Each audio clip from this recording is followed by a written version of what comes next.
আবারও বড়সড় ভাঙন কংগ্রেসে। মালতীপুর বিধানসভা কেন্দ্রের ধানগড়া অঞ্চলে রংহাটপুর বুথে গত পঞ্চায়েত নির্বাচনে পরাজিত কংগ্রেস প্রার্থী আবু সুফিয়ান সহ প্রায় 250 জন কংগ্রেস সমর্থক বিধায়ক আব্দুর রহিম বকশী মহাশয়ের নেতৃত্বে তৃণমূল কংগ্রেসে যোগদান দিলেন। এদিন তাদের হাতে দলীয় পতাকা তুলে স্বাগত জানান বিধায়ক তথা জেলা তৃণমূল কংগ্রেসের সভাপতি আব্দুর রহিম বকশী।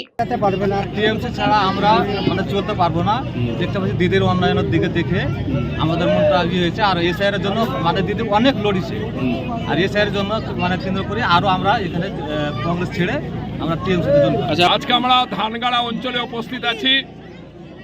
আমাদের এখানে লক্ষ্মী এলো ঘরে যে মুভি আমাদের দলের তৃণমূল কংগ্রেসের পক্ষ থেকে বিভিন্ন এলাকায় দেখানো হচ্ছে, সেটা নিয়ে আমরা এলাঙ্গিতে সাকি মোড়ে উপস্থিত হয়েছি। এখানে হাজার হাজার মানুষ এখানে উপস্থিত আছেন মুভিটা দেখার জন্য। তারই মাঝখানে এসআইয়ের যে নির্যাতন অত্যাচার কেন্দ্রীয় সরকারের, আর তাকে যে কংগ্রেস সমর্থন করে দিয়েছে ঘুরিয়ে এবং সিপিএমরা, সেটাকে মাথায় রেখে এখানকার রনঘাটের গত পঞ্চায়েত নির্বাচনে যে কংগ্রেসের প্রার্থী আমাদের বিরুদ্ধে লড়াই করে সেখানে হেরেছিলেন, সেই প্রার্থী সুফিয়ান আবু সুফিয়ান তার সমস্ত দলবল নিয়ে রনঘাটের আজকে এসআইয়ের বিরুদ্ধে তীব্র প্রতিবাদ করে এবং মমতা ব্যানার্জি যে দিল্লিতে যে আন্দোলন সংগঠিত করছে তাকে পূর্ণাঙ্গরূপে সমর্থন করে তার প্রায় 300 কর্মীকে সাথে করে নিয়ে আমাদের তৃণমূল কংগ্রেসে আজকে যোগদান করলো এবং আমরা তৃণমূল কংগ্রেস পরিবার তাকে সাদরে গ্রহণ করলাম।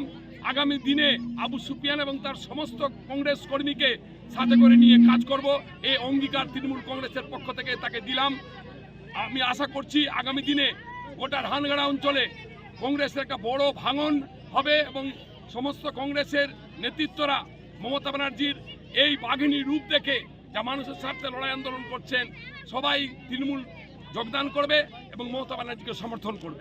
মালদা থেকে Ashwini গুপ্তার report, news Banga Times. St. Augustine's Day School, Barakpur. Success for every child. Admission open 2026 to 2027. Contact number 900793 4555.